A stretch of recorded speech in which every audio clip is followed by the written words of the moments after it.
En el módulo anterior nosotros hemos visto la cuestión del surgimiento del pietismo y las razones históricas y religiosas para que esto se diera.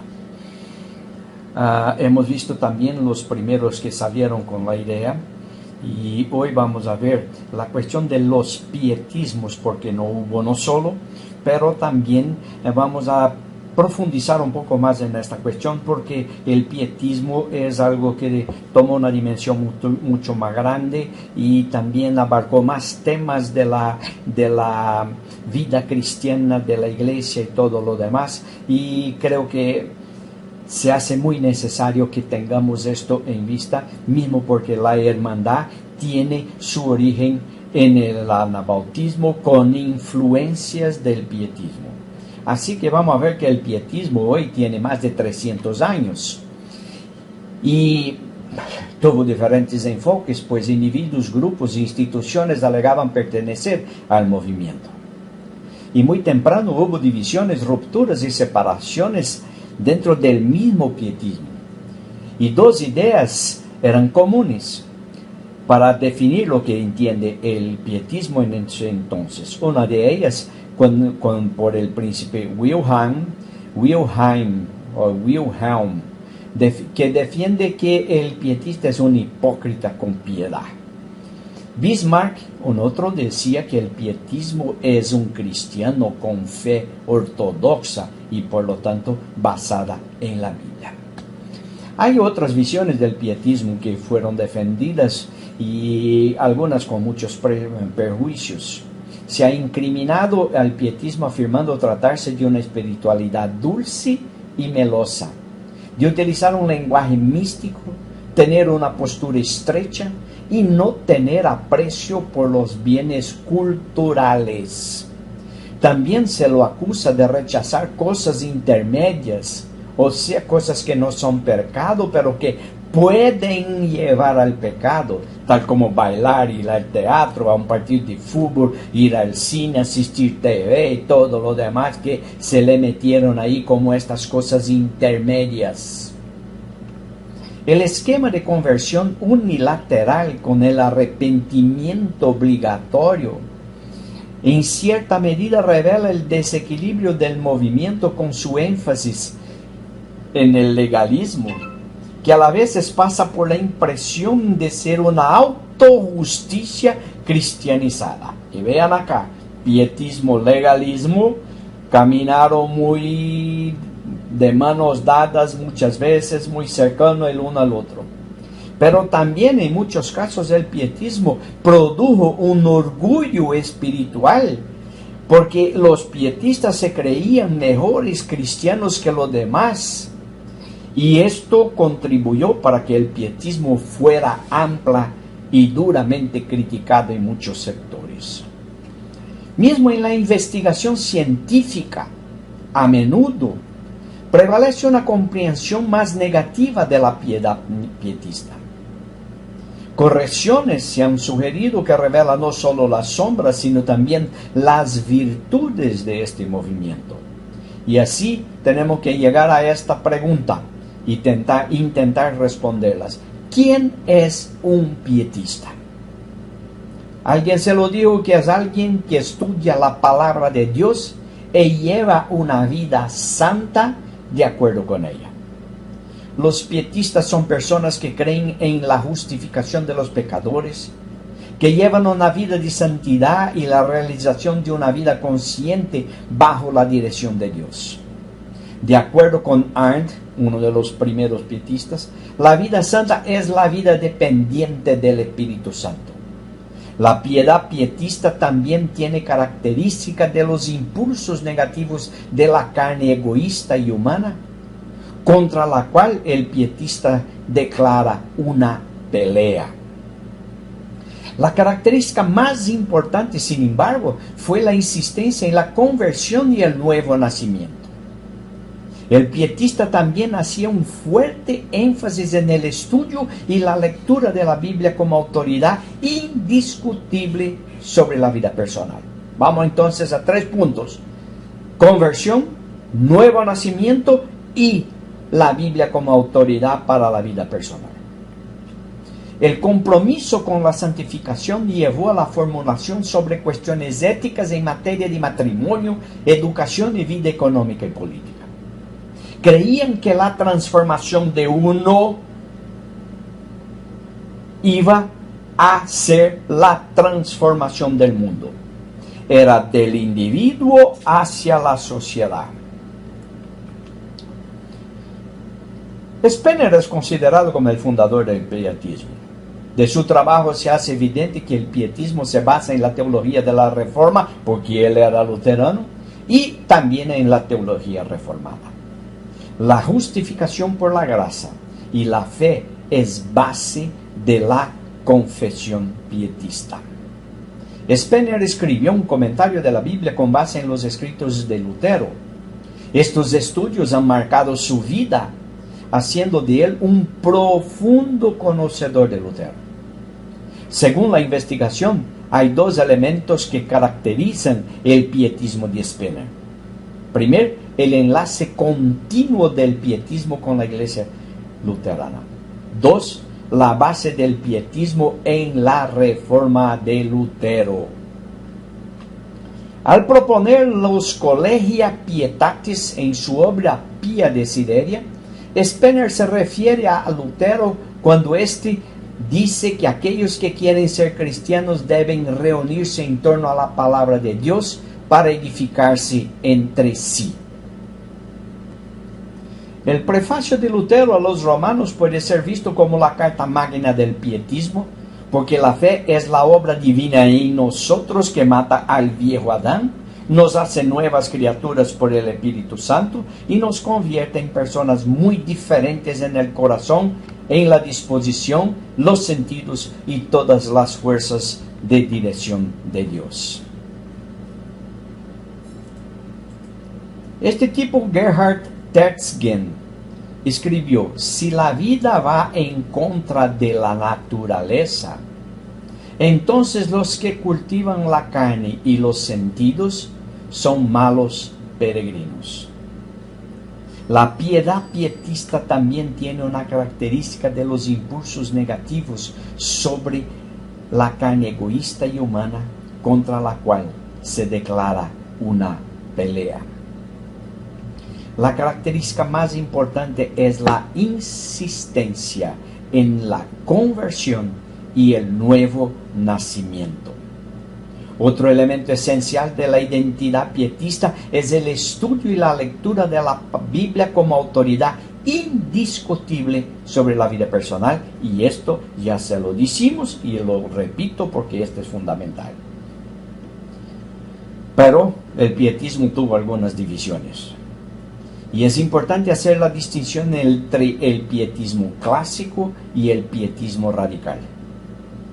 El pietismo clásico pretendía ser una reforma desde adentro de la iglesia, trayendo vida espiritual, devoción y un nuevo aliento a una vida acomodada, una nueva visión de la espiritualidad, dejando el foco en el conocimiento de fórmulas teológicas para estar en la vida y en las acciones.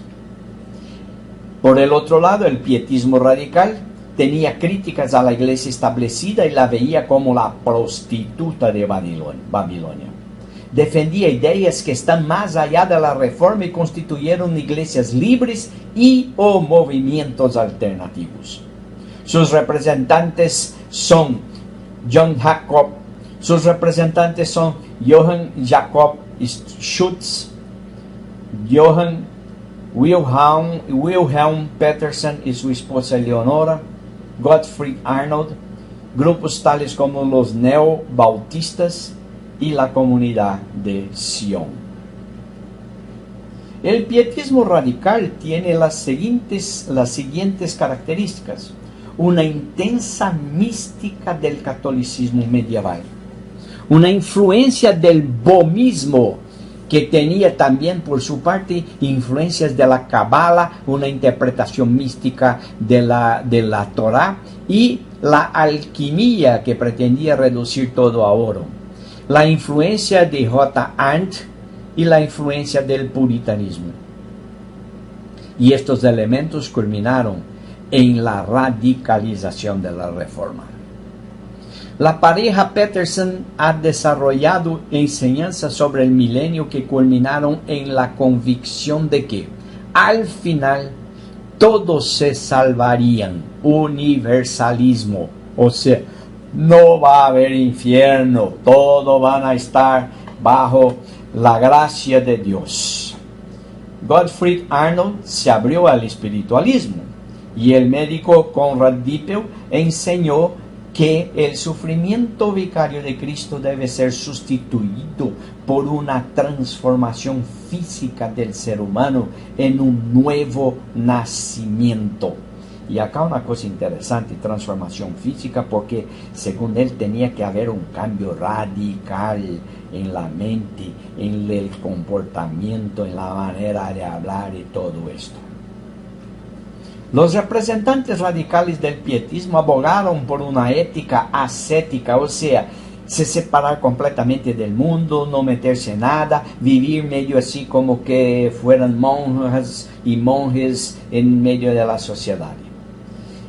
Y de estos los labadistas se veían como una comunidad de amor en la que se practicaba el sexo sin limitaciones.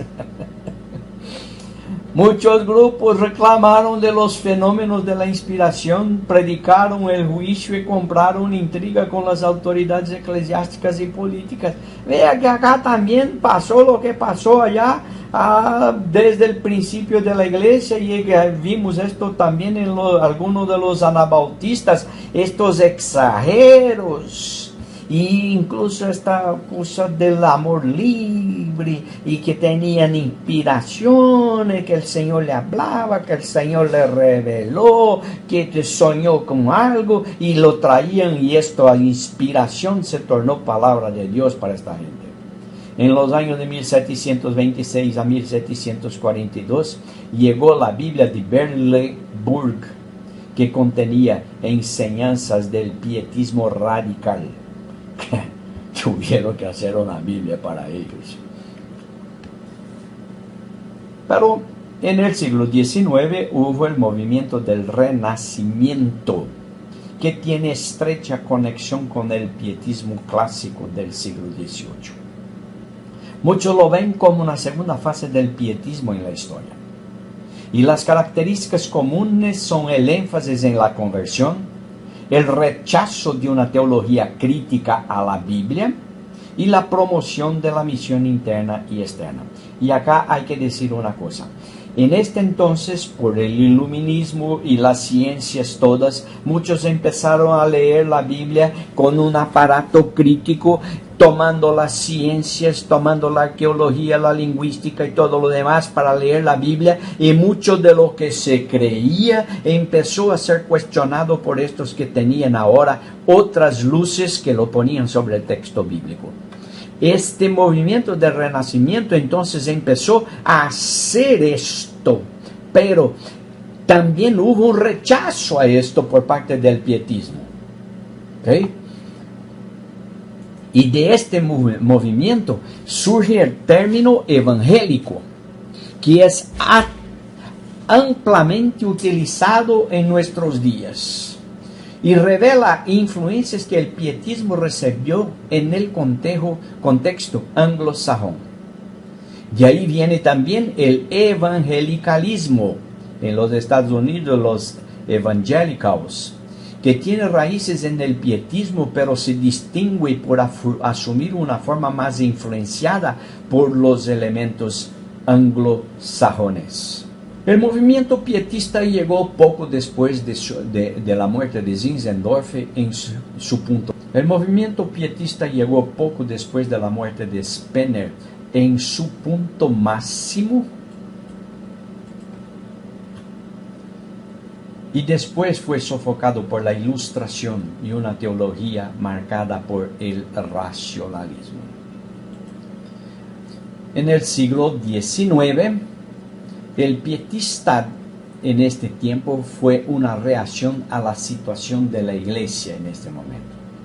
Sus representantes hicieron hincapié en la predicación bíblica como contrapunto a las tendencias racionalistas en las facultades de teología que intentaban dar una interpretación racional a todo lo que está en la Biblia. Y el término demitologizando los mitos, porque creían que muchas de las historias de Jesús fueron involucradas en algunas interpretaciones míticas, y así hicieron la reinterpretación de los milagros, incluso de las frases de Jesús, en donde lo racional tenía que explicar todo. Y los temas principales de los sermones en este tiempo eran la justificación del hombre pecador por el acto de Jesús en la cruz y la posibilidad de relación filial del creyente con Dios desde la aceptación del pecado concedido por Dios. En la segunda mitad del siglo XIX se fundaron varias organizaciones misioneras, siendo las primeras formas organizadas de evangelización y cultivo de la vida en comunión.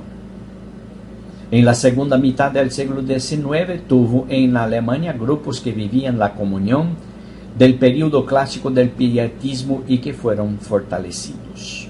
Surgió una conciencia profunda de la misión del pueblo de Dios en el mundo, con misioneros siendo enviados a todas las partes. El moderno movimiento misionero se debe al pietismo. El movimiento de evangelización de Finney es un producto de este tiempo. Finney experimentó la conversión a partir de experiencias visionarias que tuvo y recibió el bautismo en el Espíritu Santo. Él trabajó para la evangelización mundial. Él desarrolló una doctrina de la santificación que tenía influencias en el ideal de la perfección de John Wesley.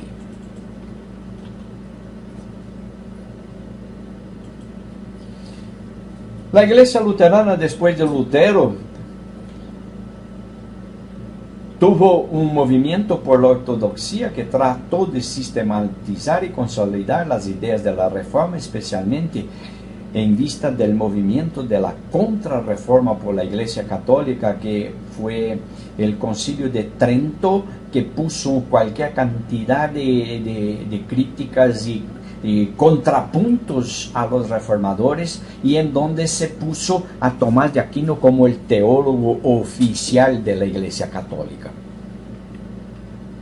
Si esto fue un trabajo para los teólogos, también tuvo implicaciones para la celebración de los cultos, con cambios significativos en la liturgia.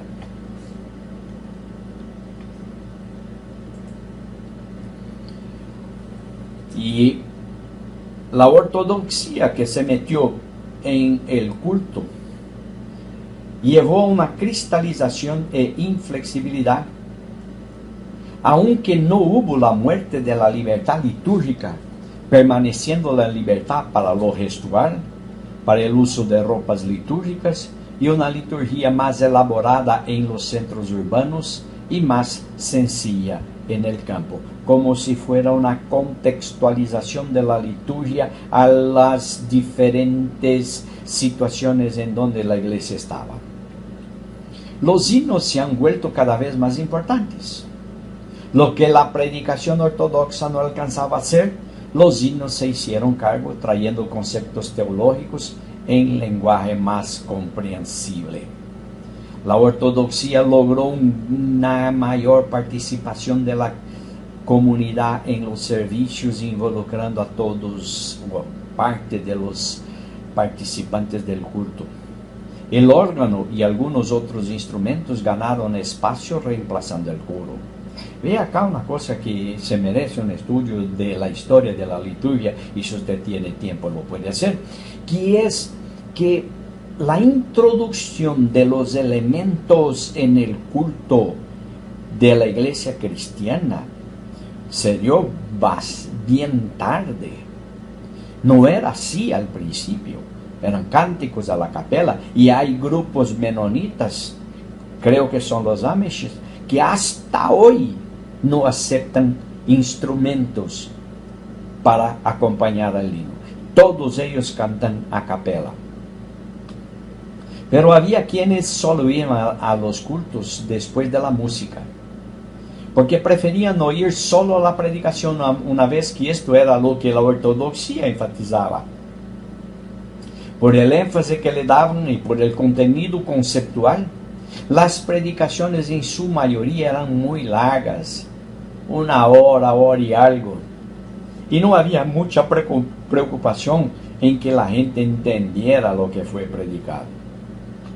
La liturgia en su mayor parte consistía en himnos, el Padre Nuestro que era recitado a media voz, la predicación, anuncios desde el púlpito, el anuncio de perdón de los arrepentidos, motivación a la oración y la bendición desde el púlpito. La celebración de la Santa Cena se separó de la predicación y su énfasis fue modificado del acto sacrificial para la comunión con Cristo y con los demás. La Santa Cena pasó a ser tratada como apéndice en el culto, ya que muchos abandonaron el servicio después de la predicación. Había la predicación y si iban a cantar algo, se iba a hacer algo más, se lo iban. Llegaban retrasados para no agarrar los hinos, oían la predicación y se iban. Y esta participación parcial de la comunidad en el culto llevó a algunos de los señores feudales a vigilar e imponer multas y penas de prisión para aquellos que no participaran en todo el culto. El pietismo surgió dentro de la burguesía que veía la ortodoxia como obsoleta e infantil. El pietismo hizo hincapié en la conversión, la recepción del espíritu y la vida cristiana, más centrado en el interior de cada individuo. Esto hizo que los pietistas se preocupasen con la misión y decían: el sacrificio ofrecido a Dios es el corazón puro. En el pietismo, la religión era personal, individual e interior. Esta individualización redundó en la creencia en la renovación de la sociedad por medio de la renovación de la persona. Y esto llevó el pietismo a dedicarse a la caridad sin tener que preocuparse acerca de los cambios estructurales que producen distorsiones sociales. Ayudaban a los necesitados, pero nunca se preguntaban por qué habían necesitados. Se ayudaba a los pobres, pero nunca se preguntaban por qué había pobreza.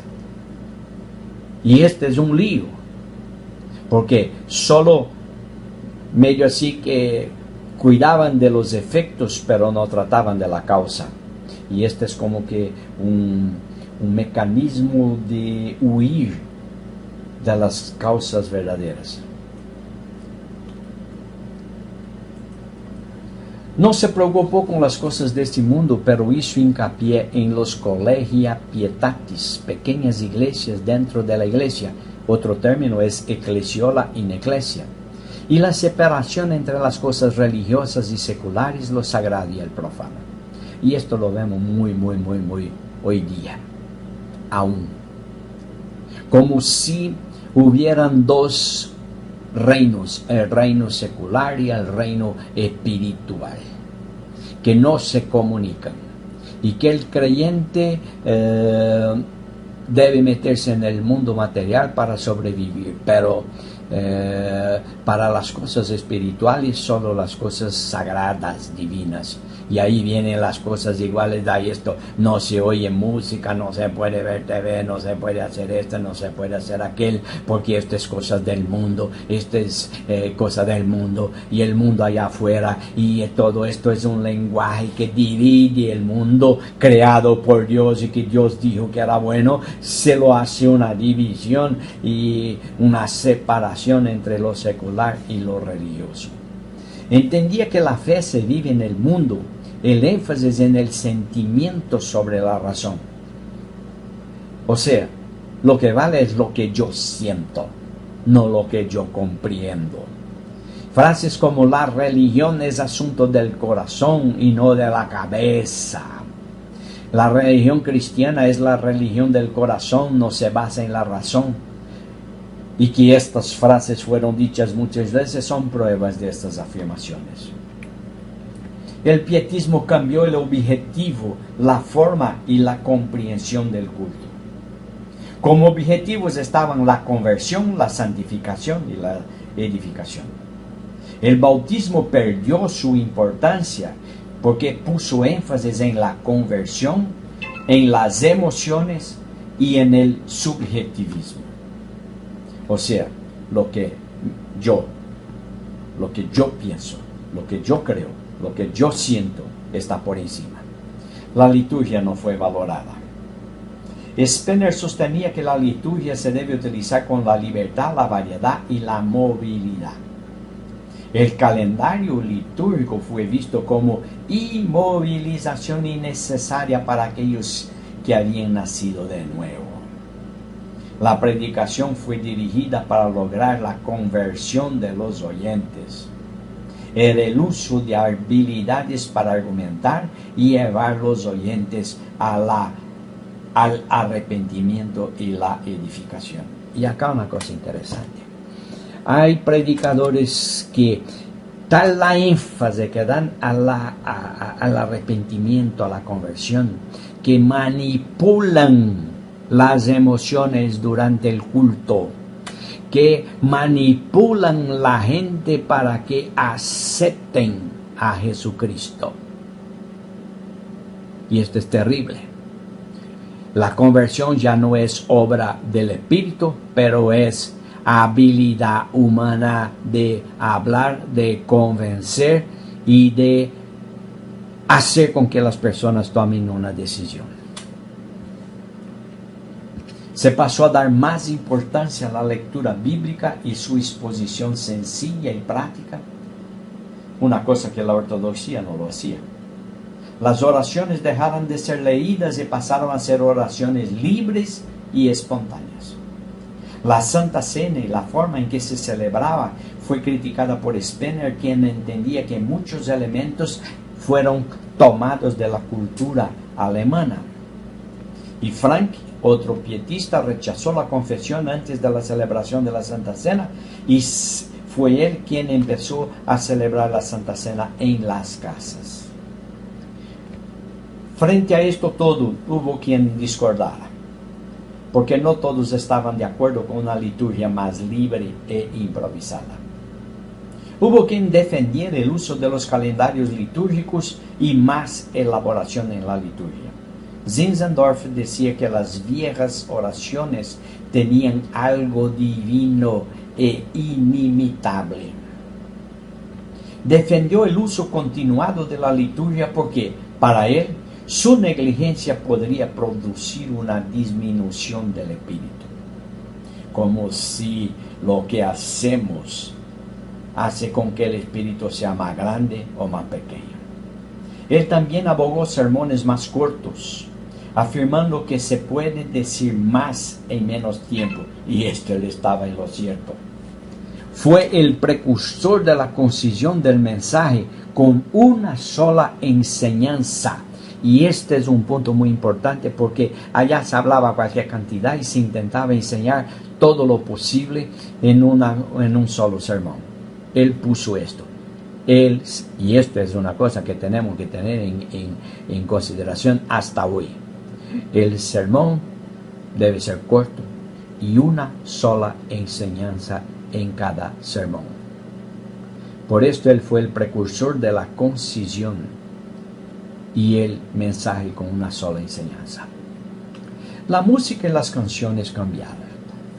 La música era para acompañar los himnos, sin importancia para la liturgia. Los cantos que hablaban de la salvación dieron espacio a los que valoraban la experiencia. Fray Linhausen introdujo la nueva himnodia espiritual con hincapié en el sentimiento. Ve acá esta cosa. Lo que yo siento es más importante de lo que yo entiendo. Y la liturgia y el culto iluminista La razón dominó la relación del hombre con Dios, lo que le valió el nombre de racionalismo.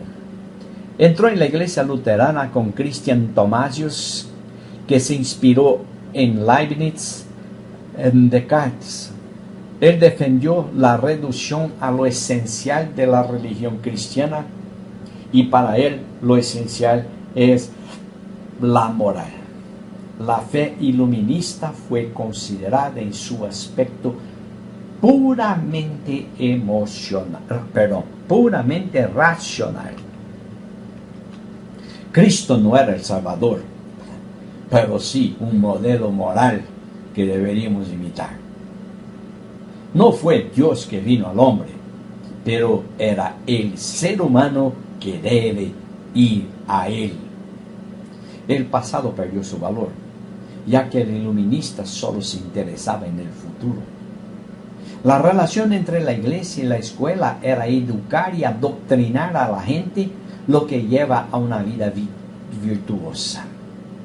Y educar y adoctrinar para que la gente pensara, para que la gente usara la razón, para que la gente pudiera decir así, no llevar las emociones en consideración. En lo que pese a la preocupación por la liturgia, un gran número de folletos y publicaciones litúrgicas y un gran número de liturgias que eran adoptadas fueron reducidas o simplificadas. La predicación tomó la centralidad del culto y es responsable por la educación religiosa y moral. El objetivo de la predicación era que se quería producir una persona más inteligente y confiable. El valor de la predicación era tal que ya no era ella que tenía que estar en armonía con el tema litúrgico, pero la liturgia es que tenía que armonizarse a la predicación, en donde la selección de los himnos y las oraciones y lecturas eran determinadas por la prédica. La prédica era ahora el punto central, todo lo demás era accesorio. Se corrió el peligro de no predicar la palabra de Dios, sino las ideas del predicador. Esto es terrible. Temas extraños eran predicados. Vean estos sermones sobre el valor de las felicitaciones, acerca del fortalecimiento de los pastores, la advertencia en contra del uso de ropas de cuero, información sobre los riesgos de ser enterrado vivo. Maravilla de sermones, muy instructivos, muy edificantes, muy espirituales. Con el tiempo el culto se convirtió en algo superfluo. Las oraciones, más que hablar a Dios, eran una autoenseñanza. En muchos casos las oraciones fueron sustituidas por discursos emocionales. La Santa Cena recibió una reducción no solo en su forma litúrgica, como en cantidad de veces al año que se celebraba, siendo preferido el Viernes Santo. Mismo así, la Santa Cena era solo un apéndice al culto. Incluso el relato de la institución fue cambiado para reflejar los matices intelectuales del racionalismo. Elementos simbólicos del culto, tales como ropas, ornamentos, velas, se creía que no comunicaban racionalmente y fueron ridiculizados y hasta eliminados del culto. Un pastor vestido de ropa litúrgica blanca fue considerado como un fantasma. Pasamos ahora a hacer una visión crítica del pietismo. El pietismo hizo confusión entre la justificación y santificación.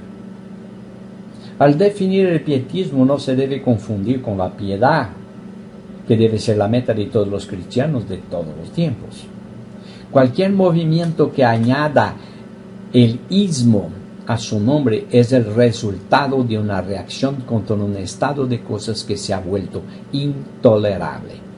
Esto es verdad para el pietismo, que fue una reacción a la indiferencia espiritual, a la mundanería y una falta general de verdadera piedad que había infectado a la iglesia luterana en Alemania en el siglo XVII. En 1675 Spinner publicó su Pie Desiderio, y pocos libros han ejercido mayor influencia en la historia posterior de la iglesia, algo comparable solo a las 95 tesis de Lutero. Y algunos puntos de esta Pie Desiderio son: mayor uso de la palabra de Dios, atención al establecimiento y ejercicio del sacerdocio universal de los creyentes. La fe debe ponerse en acción, porque no es suficiente tener conocimiento, y el cristianismo consiste más bien en la práctica. Tener cuidado de cómo nos comportamos en las controversias religiosas. En las escuelas y universidades debe prestarse atención al desarrollo moral y a la formación moral de los futuros pastores. Los estudiantes ministeriales deben ser enseñados a predicar sermones dirigidos al corazón y dirigidos hacia la vida de sus oyentes. Las propuestas de Spener fueron al principio recibidas favorablemente por la mayoría de la gente, y se identifican tres factores para que hubiera esta buena recepción. Primero, el factor devastador de la guerra de los 30 años sobre la moralidad del pueblo. Los edificios de Alemania estaban en ruinas, los campos estaban asfixiados por las malas hierbas, y un sinnúmero de personas, muchos de ellos huérfanos, vagaban saqueando y matando por un bocado para comer. La iglesia, controlada por el Estado, y el ortodoxismo. Pastores y los feligreses podrían haber confundido el conocimiento intelectual de una doctrina sistematizada como si fuera la fe. Un intelectualismo religioso comenzó a controlar muchos salones y púlpitos luteranos. En este contexto se entiende que muchos luteranos ortodoxos darían la bienvenida a las reformas de Spener. Se hizo evidente lo que Spener quería lograr y la resistencia creció. Una de las cosas más polémicas y que más crítica recibió fue la introducción de las Collegia Pietatis, que eran la reunión de los piadosos, reuniones privadas de los mejores miembros de las congregaciones con el propósito de estudiar la Biblia y la edificación mutua.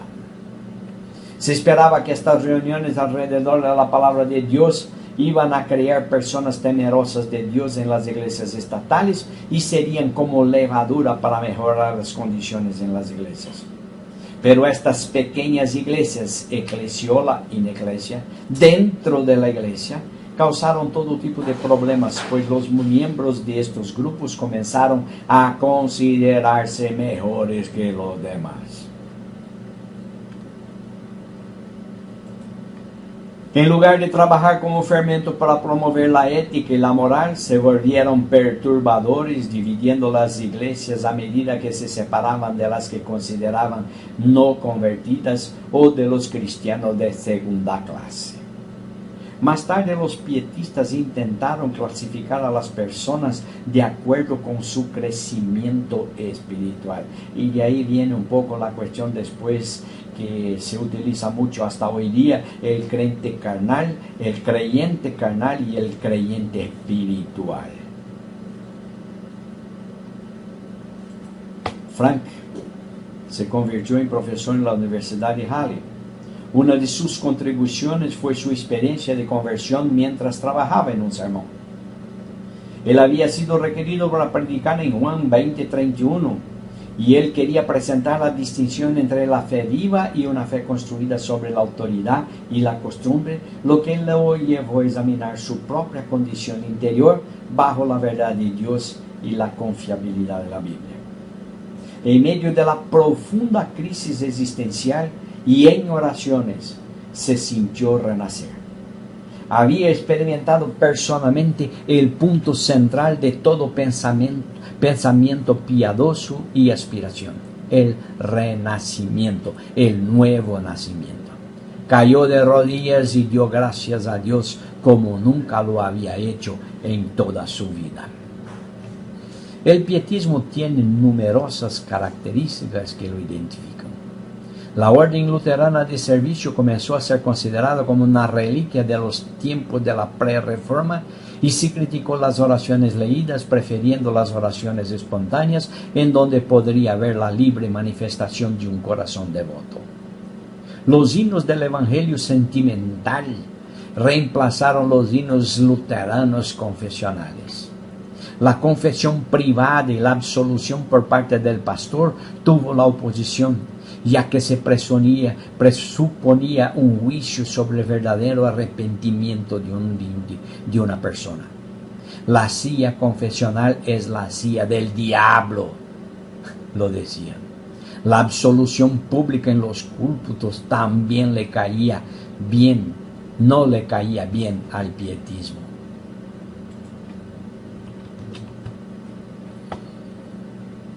Los grupos de estudio bíblico y de oración resultaron en un descuido de la importancia del servicio regular de adoración.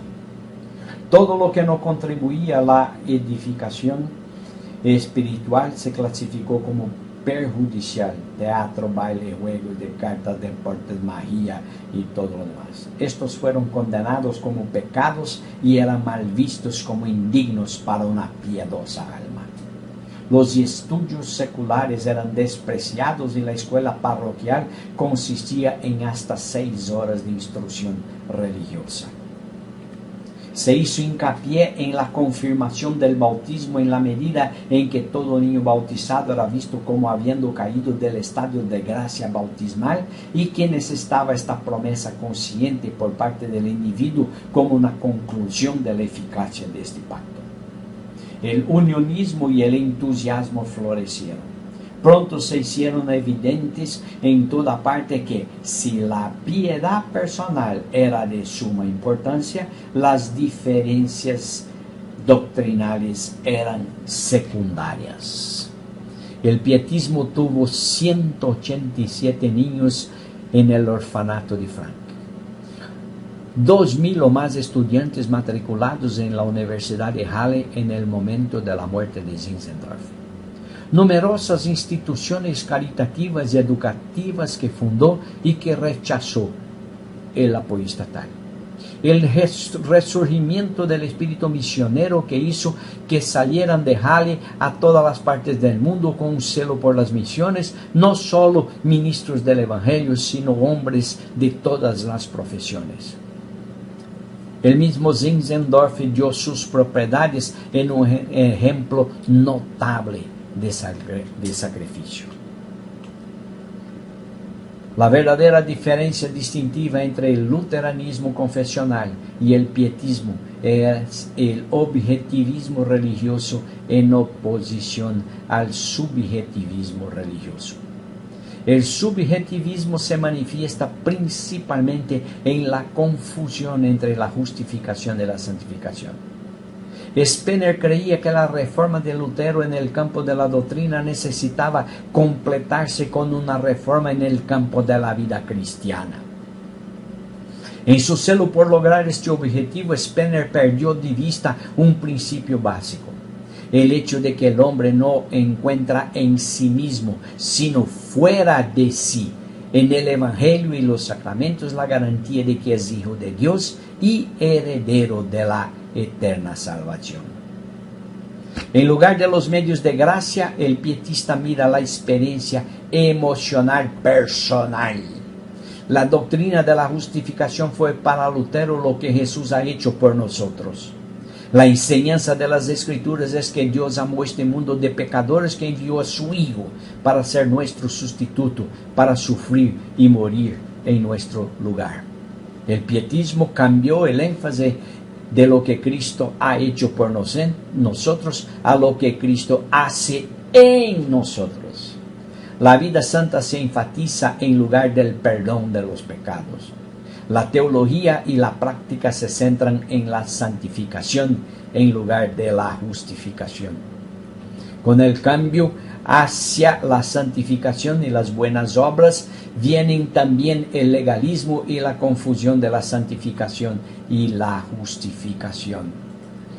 Spener dijo: como la fe que nos justifica y santifica es inseparable de las buenas obras, así nadie será justificado más que aquellos que están empeñados en la santificación. Con esto, Spener hace que la justificación dependa de la santificación. Y acá un poco de salvación por las obras.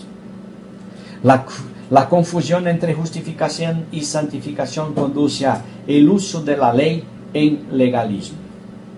Los evangélicos tienden a usar la ley para frenar los pecados de la sociedad en lugar de convencer a los oyentes de su propia pecaminosidad.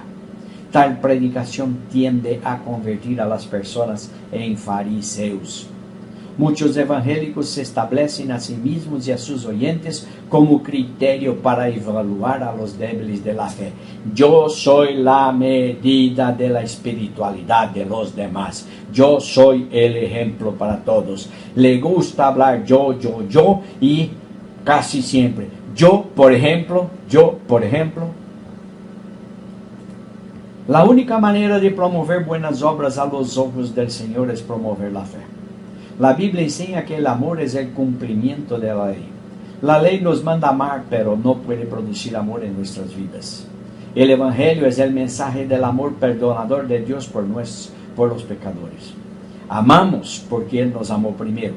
Cuando el pecador se da cuenta de que en Jesús todos sus pecados son perdonados, su corazón desbordará automáticamente de amor y deseo de agradecer a Dios que le ha mostrado tanta misericordia. Muchos fracasan en abordar la negación del pecado original. Debido a esto, se niegan a ver la total depravación del ser humano. Muchos muestran confusión sobre el hecho de que un cristiano es al mismo tiempo un santo y un pecador. Por lo tanto, pueden fácilmente tener un optimismo poco realista para la santificación que bordea al perfeccionismo, sin la lucha entre el viejo Adán y el nuevo hombre en Cristo Jesús. El Evangelio pietista de Spener retira el énfasis de las verdades de la palabra y las pone en la experiencia subjetiva. Deja un sistema teocéntrico y propone un sistema antropocéntrico, centrado en el hombre. Se preocupa por lo que Dios hace en nosotros y no lo que Dios ha hecho por nosotros.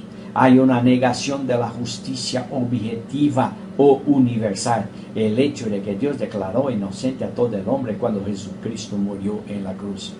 Ser nacido de nuevo es más importante que la justificación, y la doctrina de la regeneración es sinérgica. Dios hace su parte y el ser humano hace su parte en la obra. La iglesia deja de ser donde se proclama el Evangelio para ser donde las personas están viviendo correctamente. Es el ayuntamiento de los santos. Otro error es que los nuevos evangélicos, así como el pietismo, tratan de hacer visible a la iglesia invisible. La iglesia es invisible porque contiene solo creyentes y no puede mirar el corazón de nada para ver si realmente uno es creyente o no. No podemos ver la iglesia, pero sabemos que está presente siempre, donde quiera que se proclame el Evangelio. Pero los pietistas, porque enfatizaban la cuestión de que debe ser formada solo por los verdaderos cristianos, quieren determinar quién es un verdadero cristiano y quién no está estableciendo, no está viviendo según un patrón de los pietistas. Quieren determinar quién es un verdadero creyente y quién no está viviendo según un patrón de comportamiento externo determinado por los pietistas. En 1978, dos estudios realizados por el Instituto para el Crecimiento de la Iglesia indicaron que la evangelización de masas al estilo de Billy Graham y Luis Palau y otro Gigi Ávila no es una manera efectiva de promover el aumento de la membresía de la Iglesia. De los cientos de miles de decisiones por Cristo registradas por el Campus Crusade, 97 de cada 100 que se decidieron nunca fueron incorporados a una iglesia. Frank estaría orgulloso del concepto de los nuevos evangélicos de que hay 3 tipos de personas en este mundo: los paganos, los cristianos carnales y los cristianos llenos del Espíritu. Esto también es parte de la confusión de la justificación y la santificación, única en la terminología con los nuevos evangélicos. Esta terminología trata de abordar el problema del viejo hombre y del hombre nuevo con el hecho de que todavía nos aferramos a esta bestia vieja heredada del padre Adán. Sabemos que la vida cristiana implica la búsqueda en el poder de Dios y por la motivación del Evangelio para ahogar al viejo Adán. El arrepentimiento debe ser diario para caminar en novedad de vida.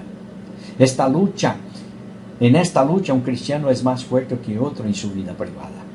Uno ha alcanzado un nivel más alto de santificación que otro. Uno es más ansioso de testimonio, es más diligente en la oración, es más liberal en sus ofrendas al Señor, es mucho más útil a su vecino.